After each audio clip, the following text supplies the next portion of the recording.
적어도 로마 사람들이 했던 중요한 그 역할 중에 하나가 자신들이 가지고 있는 법 제도를 최적화를 시켜놨어요. 최적화를 시켜놨기 때문에 적어도 그 법 체계 안에서는 이제 오류가 없습니다. 그러니까 아주 잘 짜여진 프로그램이라고 보시면 되는 거예요.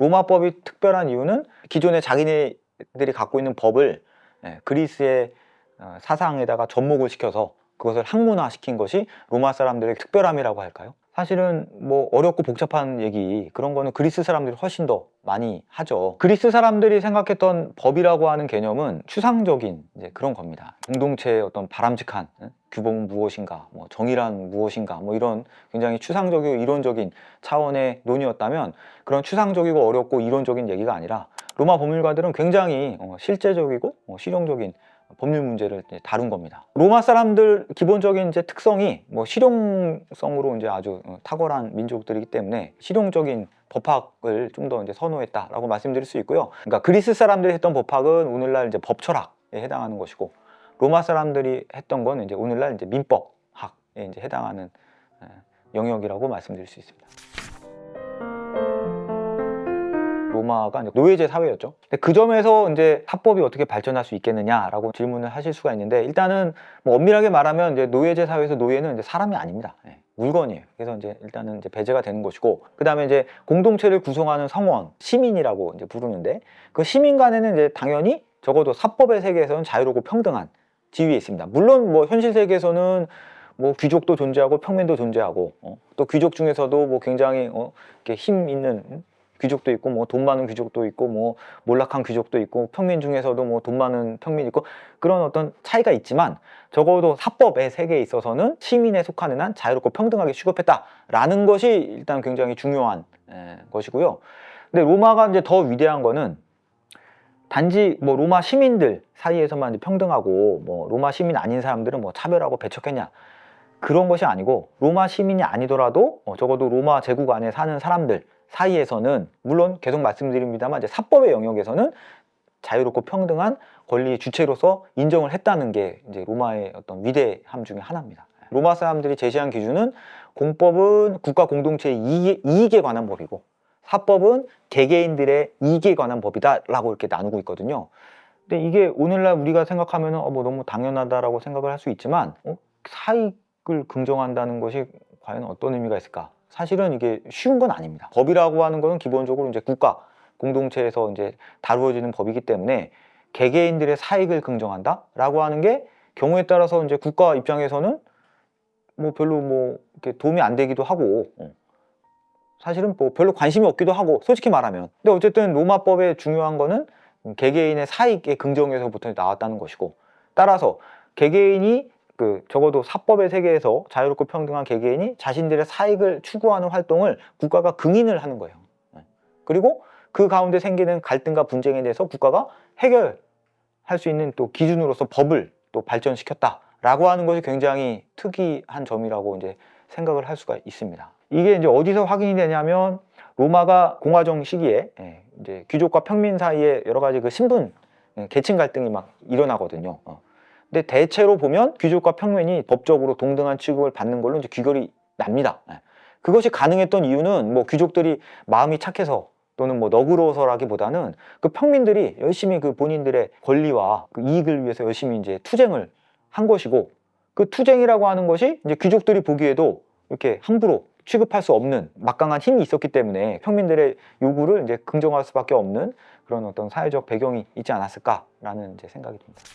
그 법률가들이란 사람은 어떤 사람들이었을까요? 기본적으로 이분들이 이제 했던 역할은 다른 이제 법률 문제가 생겼을 때 그거에 대해서 이제 해답을 하고 자문을 해주는 역할을 했던 사람입니다. 그리고 단지 이제 그것만 한 게 아니라 이제 그 자문한 내용들을 이제 집필을 하기도 하고 또 경우에 따라서는 법 규범에 대한 주석서를 쓰기도 하고 책을 쓰기도 하고 이런 사람들이 로마에서 법률가라는 역할을 했습니다. 오늘날 이제 법률가라고 하면 이제 뭐 법정에 나가서 변론을 한다거나 아니면 뭐 구체적인 사건에 대한 재판을 한다거나 이제 그런 거를 떠올리기 쉬운데 그분들이 중요하게 생각했던 영역은 그것이 아니라 이제 법률 문제에 대한 해답을 해주고 또 책을 집필하고 이제 그런 내용들을 주된 작업으로 삼았던 법률가 계층이 로마에는 존재했습니다. 또 하나 이제 특징적인 것이 이제 로마가 처음에는 왕정에서 출발했습니다만 이제 얼마 지나서 이제 공화정을 했다는 게 굉장히 법학이 발전할 수 있는 사회적 계기가 되었습니다. 왜냐하면 공화정에서 결국 일정한 관직에 올라가는 사람들은 그간에 이제 투표라는 절차를 이제 통해서 관직에 올라갈 수가 있는데 그 투표라고 하는 것은 결국 이제 인민들의 표를 얻어야 되는 것이고 그럼 인민들의 표를 얻기 위해서는 사실은 그런 법률 자문 활동을 열심히 해주면 오늘날도 그렇습니다만 누가 내가 어려운 일을 겪었을 때 법적으로 도와주고 하면 굉장히 이제 도움을 많이 받고 또 감사한 마음도 있고 그러면 이제 그분이 이제 선거에 나갔을 때 또 이제 그분을 뭐 찍어주기도 하고 이런 것들이 사실은 굉장히 중요한 법률가 계층 형성에 있어서도 중요한 역할을 했다라고도 말씀드릴 수 있습니다.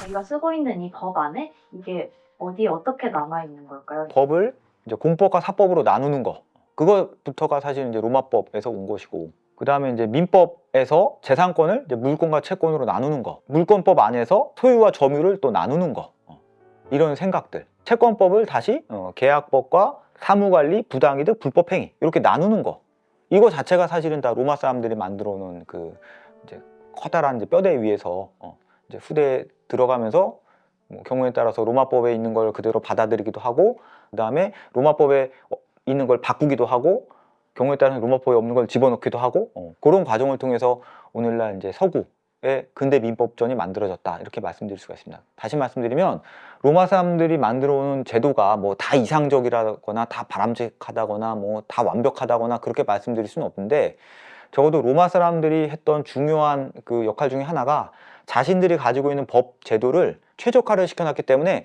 적어도 그 법 체계 안에서는 이제 오류가 없습니다. 근데 오늘날 주로 논의가 되고 또 많은 문제를 일으키고 있는 제도 중에 하나가 로마법에 있는 걸 바꿨다거나 아니면 로마법에 없는 걸 막 새로 집어넣었다거나 그랬을 때 이제 여러 가지 이제 문제점을 일으키게 되는 거고요. 그러니까 아주 잘 짜여진 프로그램이라고 보시면 되는 거예요. 근데 로마 법률가들이 생각하기에는 어떤 일관된 법리가 적용되는 법 영역은 사법 영역으로 보았던 것 같아요. 법학이라는 학문이 성립하기 위해서 그 연구의 대상으로서 법의 영역을 설정하는 게 필요한데 로마법의 특징 중에 하나가 법과 법 아닌 거를 구별했다는 게 또 로마법의 굉장히 중요한 특징이거든요. 이것이 가지는 의미는 뭐냐면 우리가 이제 살다 보면 갈등이 생기고 또 이제 분쟁이 생기는데 그럼 그 분쟁을 해결할 수 있는 일정한 기준이 필요합니다. 경우에 따라서는 뭐 힘센 사람이 말하는 게 이기는 게 될 수도 있고 나이 많은 사람이 말하는 게 이긴 게 될 수도 있고 도덕이 그 문제를 해결할 때 또 쓰이기도 하고 종교적인 가르침에 의해서 그 분쟁이 뭐 해결되기도 하고 하는데 로마 사람들은 법이 아닌 거 예를 들면은 권력이라든가 뭐 종교의 힘이라든가 도덕이라든가 이거를 배제를 합니다. 그래서 법과 법 아닌 걸 일단 구별을 하고요. 일단은 뭐 종교법은 이제 종교관이 이제 알아서 하는 것이고 공법은 기본적으로 이제 국가 그 권력을 가진 사람들이 알아서 하는 것이고 근데 사법만큼은 이거만큼은 어떤 일관적인 법리의 적용에 의해서 뭔가 해결이 될 수 있는 적용이 될 수 있는 학문 영역이다라고 생각을 해서 그래서 이제 로마 법률가들이 이제 사법을 굉장히 중심으로 다루게 됐고요.